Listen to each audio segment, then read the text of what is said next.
welcome you all to today's lecture, and in today's lecture we will be starting with lecture number 3 for structure of atom.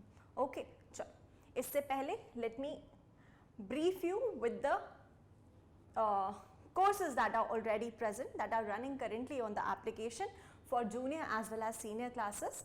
As you can see, the core price is 30,000, but currently we are running on a limited offer price, and if you use the coupon code TRADIS 2025, you will get a handsome discount and it will land to 8,999. That is it.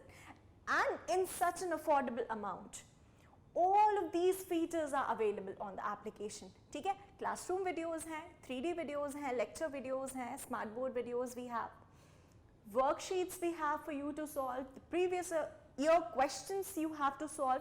Apart from that, you have content, free solution for various books, various famous books. Okay, so all of these things on a single platform. Isn't that amazing? Yes, so grab the opportunity before the offer ends. Yes, and it is for annual term. Okay, like it is for 1 year. It will be applicable for 1 year for all the classes, that is from KG to 12th standard. And since you know that we have started a new course for NEET, that is absolutely free on the YouTube.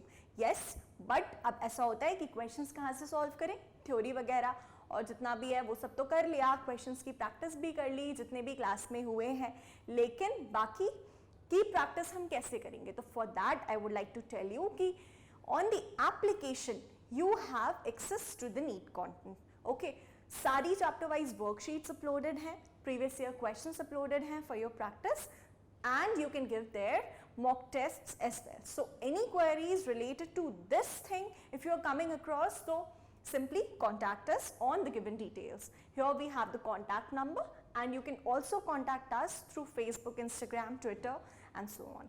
Yes, chalo. Here are your class timings for physics, chemistry and biology classes so that you don't miss any class. ठीक है, Monday chemistry, Tuesday chemistry and Friday chemistry at 3 p.m. and 5 p.m. live. Alright, then we have physics classes on Wednesday, Thursday and Saturday on the timings given. Biology classes we have on Wednesday, Friday and Saturday at 3. ठीक है, तो ये timings हैं, इन्हें note down करना है positively so that you don't miss out on any of the classes. अब हम start करेंगे with our chapter. तो आज का टॉपिक बहुत इंपॉर्टेंट टॉपिक है, इससे बहुत सारे क्वेश्चंस आते हैं, या आई वुड से कि प्रेफरेबली ये वो सेक्शन है जहां से क्वेश्चन उठकर आता है नीट में, तो हमारे लिए ये तो प्राइम इंपॉर्टेंस का हो गया, राइट? चलो, तो इसी के साथ अब हम स्टार्ट करेंगे with our Bohr model. Okay, Bohr model of atom. ठीक है, तो अब इसके कुछ पोस्टुलेट्स थे बोहर मॉडल के. Yes, so the very first postulate for Bohr model was that around nucleus there are certain allowed circular energy levels called as stationary orbits. Nucleus के around वही जो हम shells पढ़ते हैं, orbits पढ़ते हैं, वो क्या है? These are the allowed circular energy levels called as stationary orbits in which the electrons revolve, right? And till an electron revolves in its stationary orbit, it neither loses nor gains energy. Clear है इतनी बात? So this was the postulate 1, that electrons in an atom that revolve round the nucleus in a fixed circular orbits, shells, या हम इन्हें energy levels भी बोलते हैं. ठीक है, ये हमारा सबसे पहला postulate था. Okay, अब according to classical mechanics, yes, classical mechanics के accordingly हमने क्या पढ़ा था last class में कि जो centripetal force है वो इक्विवेलेंट या बैलेंस कर देता है किसे? जो सेंट्रीपिटल फोर्स है ऑन द इलेक्ट्रॉन वो बैलेंस कर देता है force of attraction that is existing between the nucleus and the electron.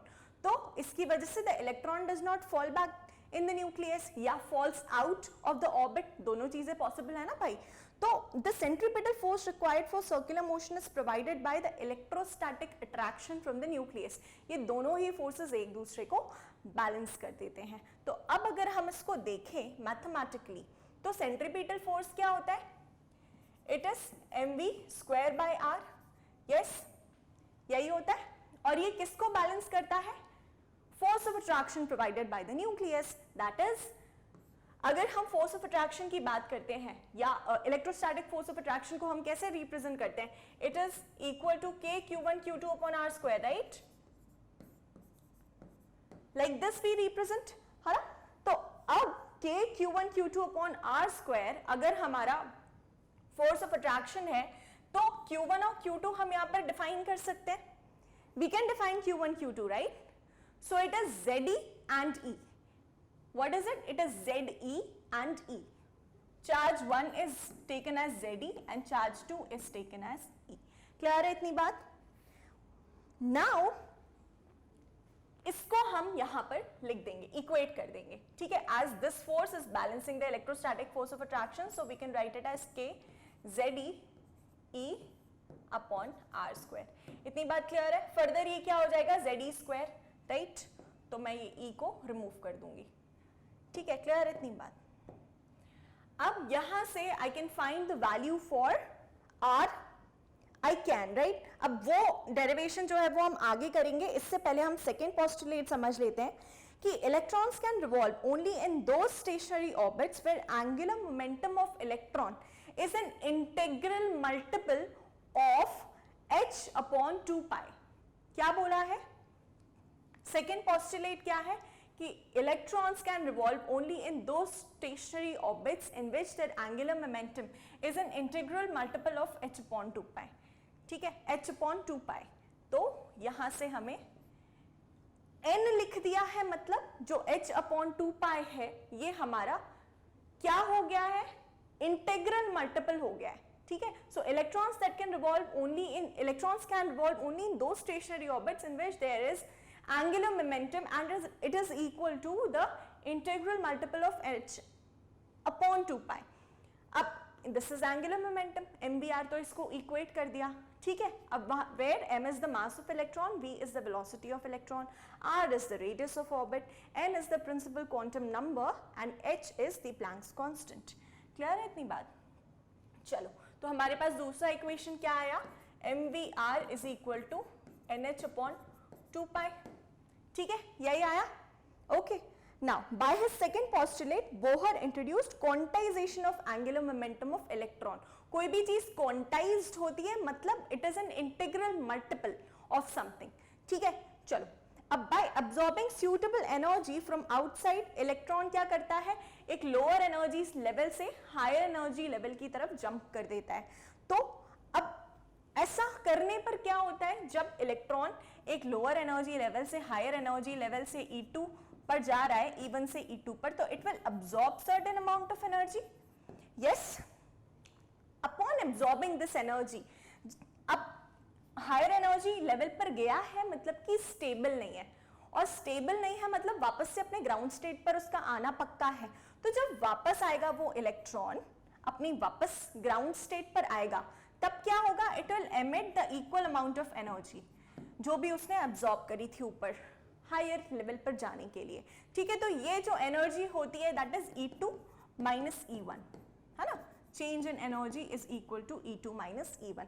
इतनी बात है. इसी को हम बोलते हैं, क्या बोलते हैं? इलेक्ट्रॉनिक ट्रांजिशन, कि इलेक्ट्रॉन ट्रांजिशन करता है ग्राउंड स्टेट से हायर एनर्जी लेवल पर. एक और चीज कि ये जो रेडिएशंस एब्जॉर्ब या एमिट होते हैं, या ये जो एनर्जी इलेक्ट्रॉन एब्जॉर्ब या एमिट करता है, it is in the form of electromagnetic radiations, ठीक है? चलो, अब कैलकुलेशंस पर आते हैं. कैलकुलेशंस क्या है regarding the Bohr model?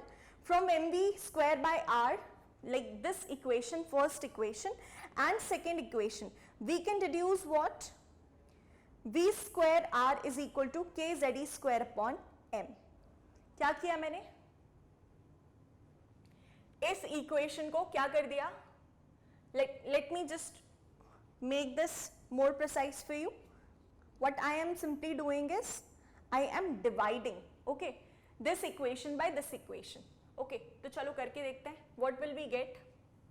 Okay, तो ये इक्वेशन मुझे फर्दर कैसे मिल सकता है? आर स्क्वायर से आर स्क्वायर कैंसिल हो जाएगा, ये आर यहाँ चला जाएगा, राइट? तो what can I get? I will get mv square r is equal to kze square. ठीक है, and then what will happen next, जो m है वो नीचे आ जाएगा, ये m नीचे आ जाएगा यहाँ पर, तो the whole equation will be like this, v square r is equal to kze square upon m, ठीक है, ये हमारा थर्ड इक्वेशन है। ओके, अब नेक्स्ट हम क्या करेंगे, from mvr is equal to nh upon 2 pi, what do we get, vr is equal to nh upon 2 pi m, इसको m को नीचे ले आए तो vr is equal to nh upon 2 pi m, ये हमें इक्वेशन नंबर 4 मिल गया। ठीक है, अब यहाँ से हम क्या निकाल सकते हैं, what can be calculate, radius हम कैलकुलेट कर सकते हैं यहाँ से।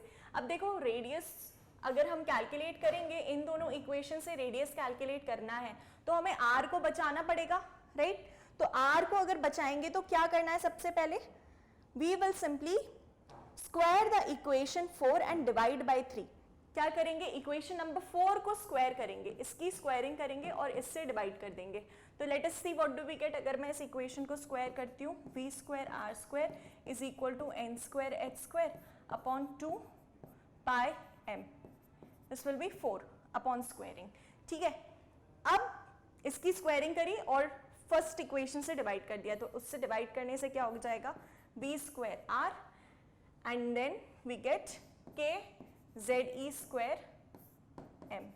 ठीक है, अब हम क्या करेंगे भाई, कट करो भाई, v स्क्वायर से v स्क्वायर कैंसिल, r से r cancel, then what do we get, pi square will remain as it is, m square और कुछ कटेगा क्या, k ze स्क्वायर, एक ये m कट जाएगा। ठीक है, so what do we get, r is equal to n square h square upon 4 pi square m k ze square, ये हमें जो है फाइनल इक्वेशन मिलता है for radius.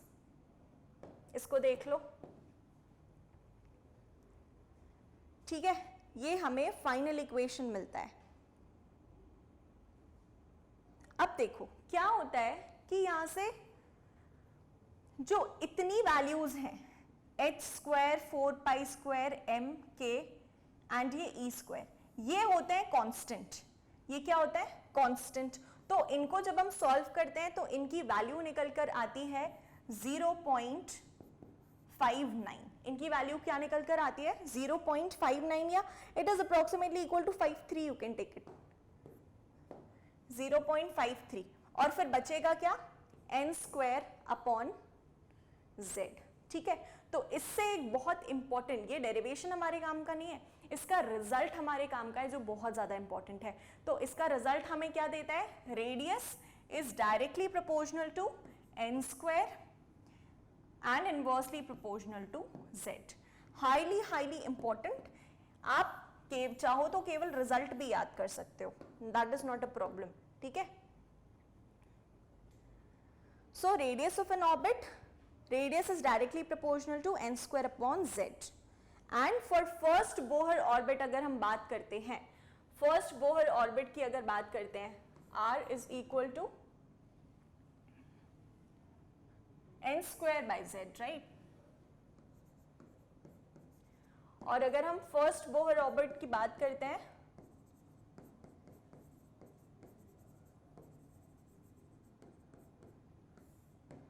First Bohr orbit की बात करिए अगर, तो n की वैल्यू क्या हो जाएगी, 1 हो जाएगी, and z for hydrogen will be 1। तो हमें क्या वैल्यू मिलेगी फिर r की, r will be equal to 0.53 only, it will be equal to 0.53 and unit will be angstrom. Clear है इतनी बात?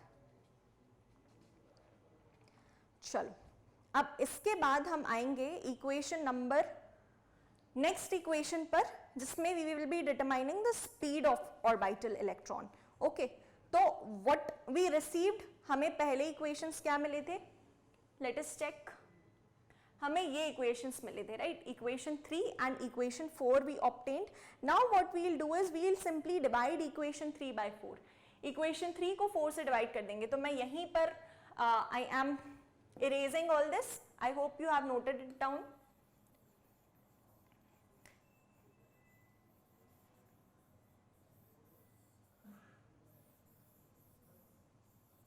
Speed of electron in orbit हम कैसे कैलकुलेट करेंगे?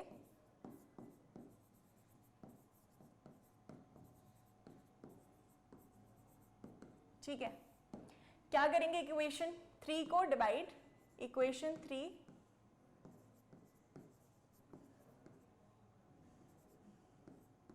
बाय 4. ओके, तो इक्वेशन 3 हमारा क्या है? v square r is equal to k z e square upon m, and इसे हमें डिवाइड करना है v r n h 2 pi m से. तो v की वैल्यू आ जाएगी यहाँ से, वी आर से v r cancel, v is equal to, और कुछ कट रहा है क्या? m कट रहा है, और कुछ k z e square 2 pi upon n h, यही मिल रहा है हमें. यस, तो या this is the equation for the speed of an electron in the orbit.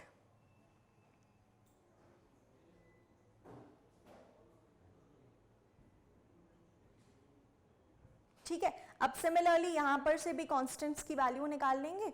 तो we will get 2.2 into 10 to the power 6 z upon n, 2.2 into 10 to the power 6 z upon n. z और n बाहर निकाल लिया.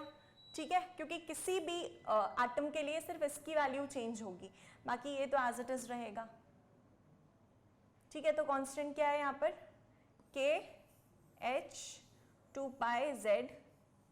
Okay, z नहीं लेना है, these are the constants जिसकी value हमें ये मिलती है. तो v is equal to this much metre per second. क्या रहती बात?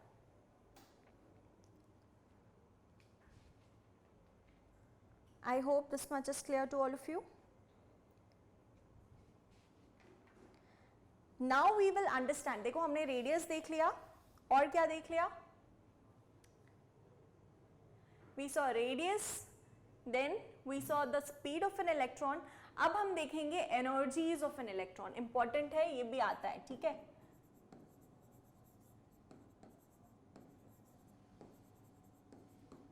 energies of an electron. Okay, तो एनर्जी के कैलकुलेशन के लिए what can we say? Kinetic energy क्या होता है? Kinetic energy equal to half m v square होता है, एंड v की वैल्यू अभी हमने फाइंड करी है, तो this can further be written as half m, and v की क्या वैल्यू थी? k z e square 2 pi upon n h. k z e square 2 pi upon n h, यही थी. इसका होल स्क्वायर होगा क्योंकि यहां पर भी स्क्वायर है. यस, ओके, चलो, आई होप इतना क्लियर है. अब इसकी स्क्वायरिंग करने के बाद हम फाइनल कंक्लूजन निकालेंगे. Half m k square z square e square 4 pi upon n square h square. ठीक है, यही आएगा. ये हमने निकाल लिया. कुछ कट पिट रहा है क्या? I don't think so. बस 2 से 2 जाएगा, तो this will give us what? 2m k square e square pi z square upon h square n square. ठीक है, this will be the kinetic energy. देख लो इसको. क्लियर है? चलो, अच्छा, एक चीज ध्यान रखेंगे कि ये काइनेटिक एनर्जी हमने निकाली है, right? Potential energy is similar to what? Potential energy की अगर हम बात करते हैं तो it is similar to electrical potential energy, right? Potential energy means electric potential energy. तो इलेक्ट्रिक पोटेंशियल एनर्जी क्या था? k q1 q2 upon r. Yes, and फिर हम finally equal to k z e upon r करेंगे उसको, तो हमें minus k z e square upon r करेंगे. Negative because work done is scalar. Okay, तो पोटेंशियल एनर्जी क्या होगा? k q1 q2 upon r. So this will give us k z e by r. Again this can be written as z e square, और ये negative होगा. ठीक है, तो ये हमें पोटेंशियल एनर्जी के लिए मिलता है. नाउ एक चीज ध्यान रखना कि potential energy is double the kinetic energy. Okay, now अगर यहां से इतना डाटा मैंने हटा दिया, लाइक ये सारी कांस्टेंट वैल्यूज हैं, तो क्या आ गया, kinetic energy is directly proportional to z square upon n square. ठीक है, ठीक है, इतनी बात क्लियर है। और फिर इस कांस्टेंट की जरूर कुछ ना कुछ वैल्यू रही होगी, तो वो हम देखते हैं। उससे पहले क्या बोला था मैंने कि potential energy is double the kinetic energy. तो जो भी हमारी काइनेटिक एनर्जी है यहां पर, उसका डबल हो जाएगी पोटेंशियल एनर्जी। तो टोटल एनर्जी क्या होता है, it is equal to potential energy plus kinetic energy, right. तो potential energy since it is negative, तो हम उसको क्या लिखेंगे, एंड इट इज डबल, तो 4m k square e square, 4m pi भी तो स्क्वायर होगा, 4m k square e square pi square z square, okay, upon h square n square. ठीक है, ये है नेगेटिव में। प्लस काइनेटिक एनर्जी, प्लस अगर आप ये करोगे दैट इज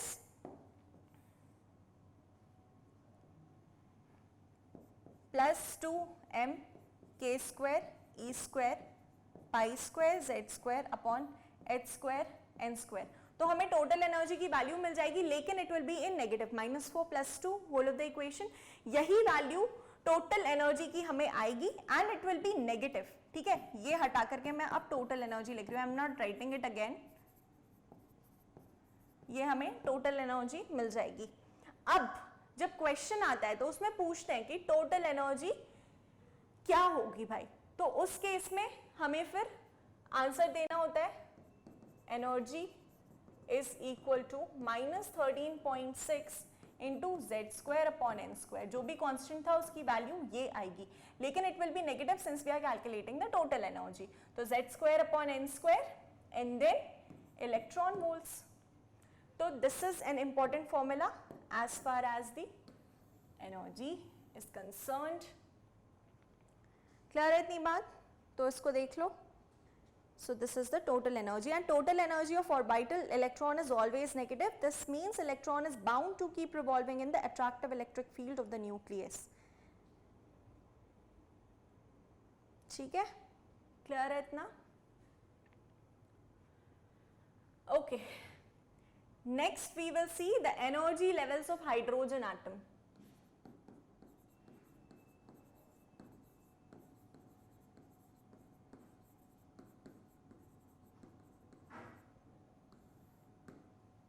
हमने कौन कौन सी सीरीज पढ़ी थी? Lyman, Barama, Paschen, bracket, P fund, right. तो उसी में अब हम देखेंगे एनर्जी लेवल्स हाइड्रोजन स्पेक्ट्रम के किस तरह से डिवाइडेड होते हैं। n इज इक्वल टू 1 से I am starting, n is equal to 1, n is equal to 2, n is equal to 3, n is equal to 4, okay, n is equal to 5 and the electron is coming from infinity. ठीक है, electron कहां से आ रहा है? Infinity से आ रहा है।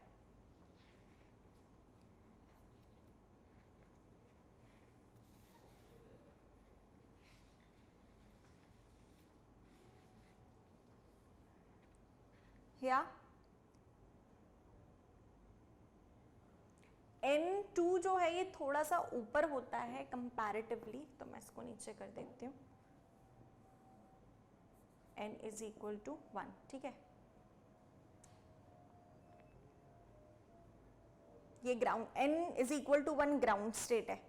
Then n is equal to 2 is also called as the first excited state. What is it called as? First excited state. तो क्वेश्चन में कभी कभी दे देते हैं कि फर्स्ट एक्साइटेड स्टेट तक अगर ट्रांजिशन कर रहा है इलेक्ट्रॉन, तो उसमें n की वैल्यू हमें 1 नहीं लेनी है। n की वैल्यू उसमें हमें 1 नहीं लेनी है, उसमें हम n की वैल्यू क्या लेने वाले हैं? 2। फर्स्ट एक्साइटेड स्टेट मतलब होता है n इज इक्वल टू 2। ठीक है, चलो अब for Lyman series, for Lyman, ठीक है, इलेक्ट्रॉन इन्फिनिटी से कहां जा सकता है? n इज इक्वल टू 1 तक। और ये कितनी ट्रांजिशंस कर सकता है? n इज इक्वल टू 1 तक जाएगा, फिर कहाँ से आएगा, एक तो इन्फिनिटी से आ सकता है, फिर लेवल 5 से आ सकता है, लेवल 5 से ग्राउंड, और कितने ट्रांजिशन हो सकते हैं, इतने ट्रांजिशन हो सकते हैं, ठीक है। तो जहां से भी ट्रांजिशन किया है वो हम वैल्यू लेंगे, राइट। चलो नेक्स्ट, अब लाइमन के बाद बाल्मर। बाल्मर में इलेक्ट्रॉन इन्फिनिटी से आ रहा है, केवल n is equal to 2 level तक स्टॉप हो जाता है, इसीलिए हम बाल्मर के केस में n1 की वैल्यू क्या लेते हैं, इक्वल टू 2, एंड n2 की वैल्यू 3, 4, 5, जहां से भी ट्रांजिशन कर रहा है, जैसे कि 5 से ट्रांजिशन कर रहा है, या 4 से ट्रांजिशन कर रहा है, या 3 से, ठीक है।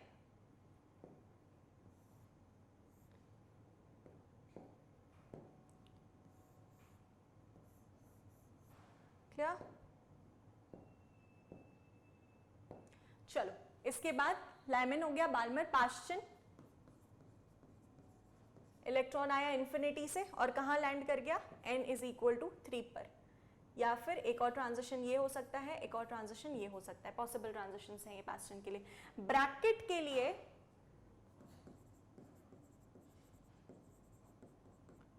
इलेक्ट्रॉनिक ट्रांजिशंस कैसे होंगे, इन्फिनिटी से इलेक्ट्रॉन आ रहा है एंड कहां रुक रहा है, केवल 4 पर, और एक ट्रांजिशन ये है possible. Then in case of p fund, electron will come from infinity and directly land at n is equal to 5, that is the 4th excited state. इसको हम बोलते हैं ground energy level.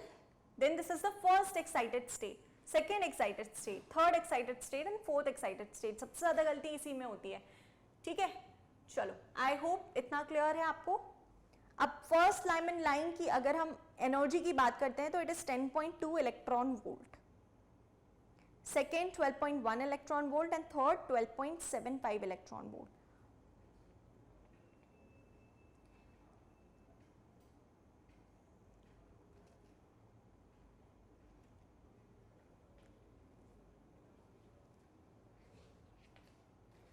चलो आई होप ये clear है आपको।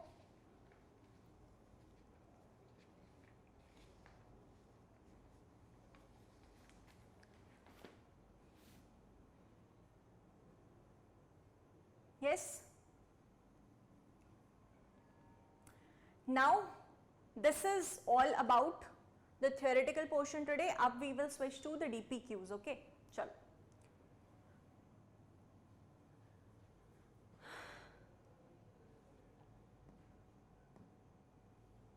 Okay, so here we have the DPQs. Now अब देख लो और पता लगाओ इसमें कि for which of the following species Bohr theory does not apply. तो हमने क्या पढ़ा है कि बोहर थ्योरी किसके लिए एप्लीकेबल है, for hydrogen like species, right. It is applicable for hydrogen like species. तो देखो चेक करो इसमें हाइड्रोजन लाइक स्पीशीज कौन सी है।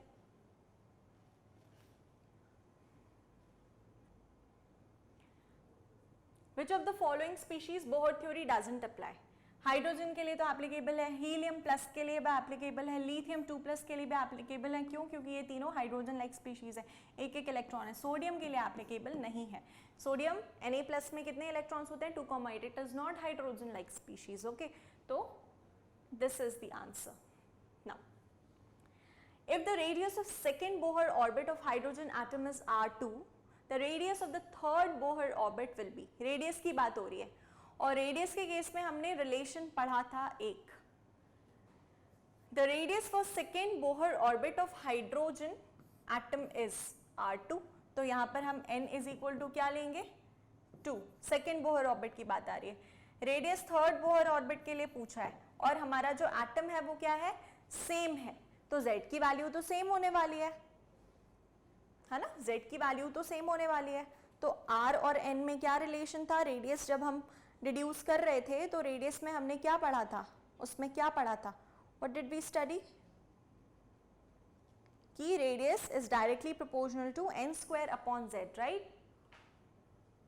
Radius is directly proportional to n² upon z, यही पढ़ा था। अब n की वैल्यू तो हम अकॉर्डिंगली चेंज कर देंगे, लेकिन व्हाट अबाउट z, z की वैल्यू सेम रहेगी, तो हमें केवल इतना काम का है। सो यहाँ से हम लिखेंगे R2 जो है वो क्या है 2 स्क्वायर के प्रोपोर्शनल, R3 क्या है 3 स्क्वायर के प्रोपोर्शनल दैट इज 9, ठीक है 3 square 4 which is equal to 9। तो अब हमें रेडियस ऑफ थर्ड ऑर्बिट बतानी है ना, थर्ड बोहर ऑर्बिट, तो it will be 4 into R3 is equal to 9 into R2, तो it will be R3 is equal to 9/4 R2, ठीक है, क्लियर है? Is this much clear? तो इसको ऐसे सॉल्व करेंगे। Now let us switch to next question.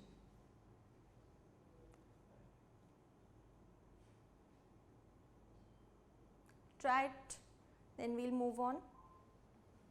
सी अब इसमें क्या होता है, ratio of energy of the electron in ground state of hydrogen to electron in the first excited state of helium is.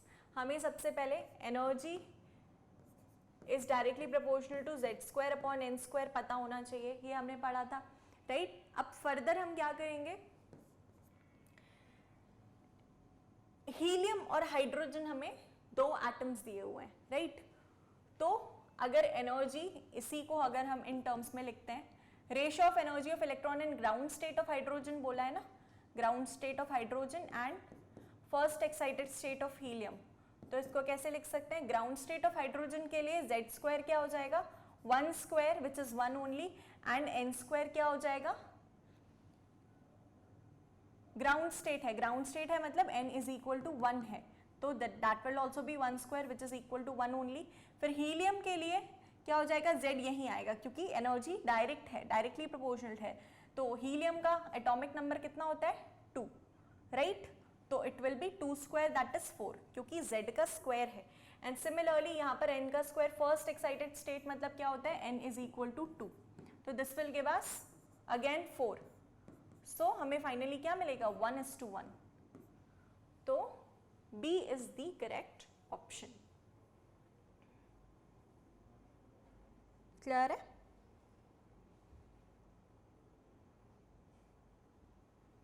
चलो देख लो इसको।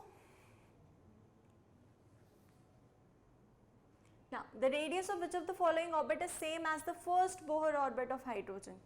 Next question में पूछ रहे हैं कि radius of इन सारे elements में से ये जो species mentioned है इनमें से किसका radius same है जैसा कि first Bohr orbit of hydrogen का था? तो इसको कैसे प्रोसीड करेंगे, हमें पहले पता होना चाहिए कि first Bohr orbit of hydrogen atom का रेडियस क्या होता है, तो radius is directly proportional to n² upon z, yes यही होता है ना? तो अगर हाइड्रोजन की बात करेंगे तो n² क्या हो जाएगा उसके लिए, फर्स्ट बोहर ऑर्बिट मतलब n is equal to 1 only, 1² upon z, ठीक है? फिर इसमें मल्टीप्लाई करते क्या करते थे 0.53, right? 0.53 into n² by z था ना, ये हटाते हैं तो कांस्टेंट होता है दैट इज 0.53, तो दिस इज 0.53 एंगस्ट्रॉम ओनली। ये हाइड्रोजन की फर्स्ट बोहर ऑर्बिट की रेडियस है, ठीक है? तो अब इन स्पीशीज में से किसकी इक्विवेलेंट टू दिस आती है हमें चेक करना पड़ेगा। चलो तो सबसे पहले हीलियम चेक कर लेते हैं। Helium n is equal to 2 state में है, तो हीलियम के लिए रेडियस क्या हो जाएगी, it will be 0.53 into n² क्या होगा 2 2 ज़ा 4 अपॉन z। हीलियम के लिए z क्या होता है, z क्या होता है हीलियम के लिए 1 2 होता है, ठीक है? तो it will be again what will it be upon z है, मतलब हमें क्या नहीं करना है, स्क्वायर नहीं करना है, n का स्क्वायर होगा z का स्क्वायर नहीं होगा, तो हीलियम के लिए आ जाएगा 2, ओके? तो what will this give us, तो ये तो ज्यादा वैल्यू आ गई 0.53 एंगस्ट्रॉम से, तो ये तो नहीं है। बी ऑप्शन चेक करते हैं। लिथियम के केस में radius will be 0.53 into lithium is also in the n is equal to 2 state, तो 4 अपॉन z क्या है इसका, हाइड्रोजन हीलियम लिथियम 3, तो ये भी नहीं आएगा भाई। फिर थर्ड लिथियम 2+ के लिए चेक करते हैं, अगर n इज इक्वल टू 3 है तो यहाँ पर क्या आ जाएगा, सिंपली 3 3 ज़ा 9 आ जाएगा और 3 3 ज़ा 9। अगेन ये मल्टीप्लाई होगा तो ये भी नहीं होगा, तो बचा क्या, ये वाला ऑप्शन। इसको एक बार चेक कर लेते हैं। बेरिलियम के केस में 0.53 into what is the state 4 only, and beryllium का Z that is atomic number कितना होता है, 4 ही होता है, तो ये कैंसिल होकर 0.53 हमें मिल गया। एंगस्ट्रॉम, तो इसी की orbit same as the first orbit of hydrogen है, ठीक है। देख लो इसको, देन वील मूव ऑन।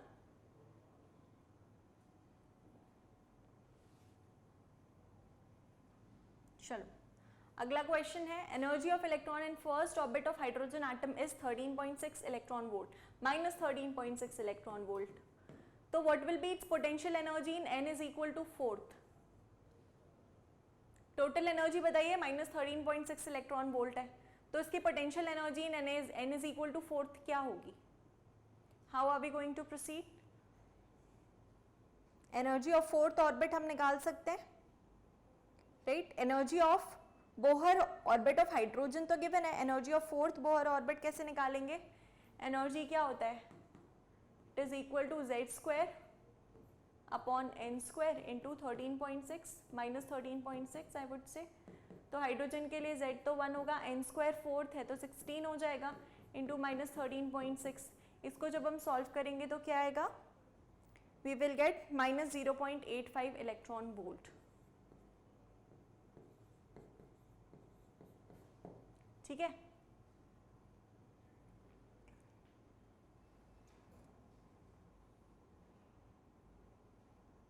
ये आया। अब मैंने क्या बताया था कि potential energy of electron in nth orbit is 2 into its kinetic energy. हमेशा ट्वाइस ऑफ काइनेटिक एनर्जी होता है, तो आप हमेशा ध्यान रखना कि पोटेंशियल लाइक टोटल एनर्जी की जो भी वैल्यू आएगी उसको हम इंटू 2 जरूर करें। तो जब इसको इंटू 2 करेंगे तो व्हाट विल वी गेट, 2 5 ज़ा 10, कैरी ऑन 1, 2 8 ज़ा 16, 17, 1.7 electron volt. Yes, it is minus 1.7 electron volt. Clear है इतनी बात। चलो चेक आउट नेक्स्ट क्वेश्चन।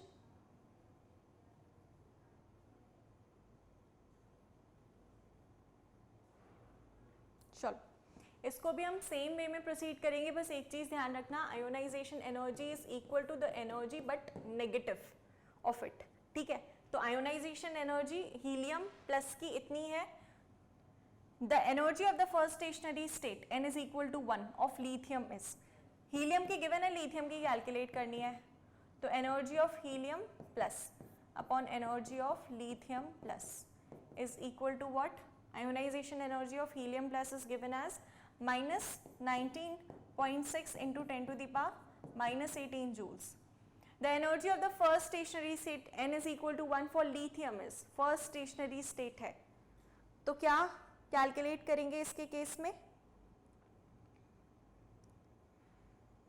ये हमें बताना है कि एनर्जी लिथियम की कितनी है, तो इसको एज इट इज लिख लिया।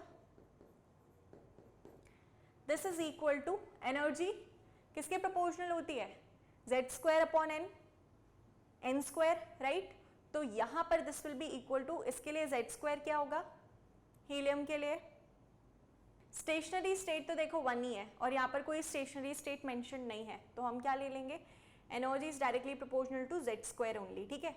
तो Z² क्या हो जाएगा, हीलियम के लिए इट विल बी 2 2 ज़ा 4 एंड लिथियम के लिए 3 3 ज़ा 9, यस 4/9। इसको जब हम सॉल्व करेंगे, ये दूसरा क्वेश्चन है, ठीक है, इसको जब हम सॉल्व करेंगे what we'll get finally, we'll get minus 4.41 into 10 to the power minus 17, minus 4.41 into 10 to the power minus 17 joules per atom, ठीक है।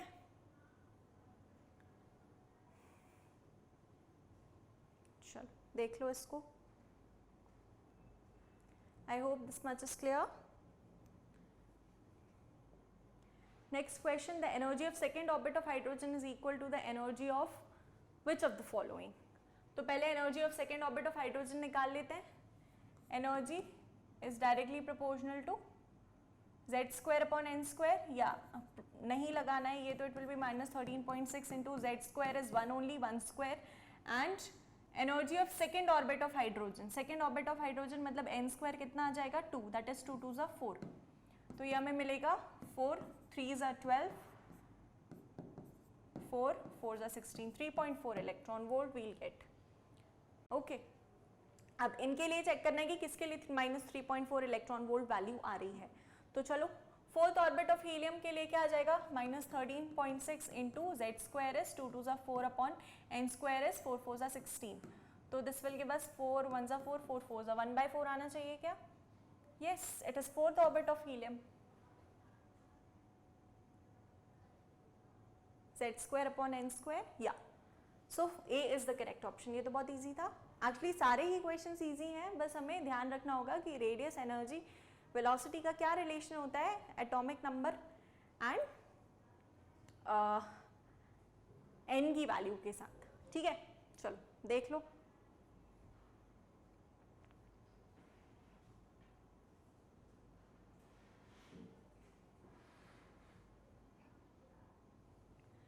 नेक्स्ट क्वेश्चन है the energy of second Bohr orbit of the hydrogen atom is 328 kilo joules per mole. Energy of second Bohr orbit of hydrogen atom. Hence, the energy of fourth Bohr orbit would be, देखो energy of second Bohr orbit of hydrogen atom is 328 kilojoule per mole. So, energy of fourth Bohr orbit would be, इसके लिए हमें पहले पता करना पड़ेगा कि energy और n का relation क्या है।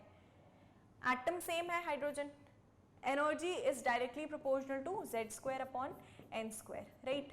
तो ये n के इन्वर्सली प्रोपोर्शनल है, energy is inversely proportional to n आया ना, तो energy of second Bohr orbit of the hydrogen atom is इतना, मतलब n की वैल्यू अगर equal to n square, it is n square की वैल्यू 2 है, n की वैल्यू 2 है फर्स्ट केस में, तो n स्क्वायर क्या हो जाएगा 4, तो 328 इज इक्वल टू 1/4 लिख दिया एनर्जी एंड ये n की वैल्यू।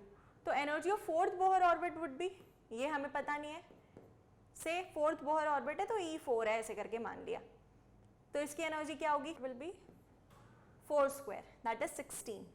ठीक है, 4 4 16 एंड 4 नीचे आ जाएगा, E4 ऊपर चला जाएगा, E4 will be equal to 328 upon 4, so this gives us 4 8 32, 4 2 8। अब किलो जूल पर मोल तो ठीक है, ये नेगेटिव यहाँ पर छूट गया था, इट इज -328 किलो जूल पर मोल, तो यहाँ सब जगह माइनस माइनस लगा देना, and it is -82 kilo joules per mole. D option is the correct one. Okay, next question, ratio of energy of electron in ground state of hydrogen to the electron in first excited state of beryllium. बहुत easy है, again same वही करना है हमें, energy, ratio of energy of electron in the ground state of hydrogen, ground state of hydrogen मतलब hydrogen z square होगा, 1 upon ground state है 1 again, to the first excited state of beryllium, तो beryllium के case में beryllium is 4, first excited state मतलब 2 square होगा, second first excited state means n is equal to 2, तो this will give us what, 2 2 4, 4 4 16, 4 4 1 ratio 4, 9th option A is correct. Clear है? चलो अब next देखते हैं energy of third orbit of Bohr atom. बहुत easy है, Bohr atom बोला है मतलब हम हाइड्रोजन लेंगे, अगर कोई और नहीं बोला है तो it is -13.6 into z square that is 1 square upon n square, n square क्या हो जाएगा, थर्ड बोहर ऑर्बिट बोला है मतलब 3 3 9, 9 1 9, and how much is left, 9 10 11 12 13 14 15, 9 1 9, 10 11 12 13, okay 1.5, 9 4 is left, so 6 नीचे ले आएंगे, 9 5 45, 1.5 1 electron volt is the correct answer, C। ठीक है, so guys that is all for this lecture। yes, और नेक्स्ट लेक्चर में हम कंटिन्यू करेंगे with the same topic, end of course do not forget to like, share and subscribe the channel, and you can connect with us on Facebook, Instagram and Twitter. Stay connected. Bye-bye.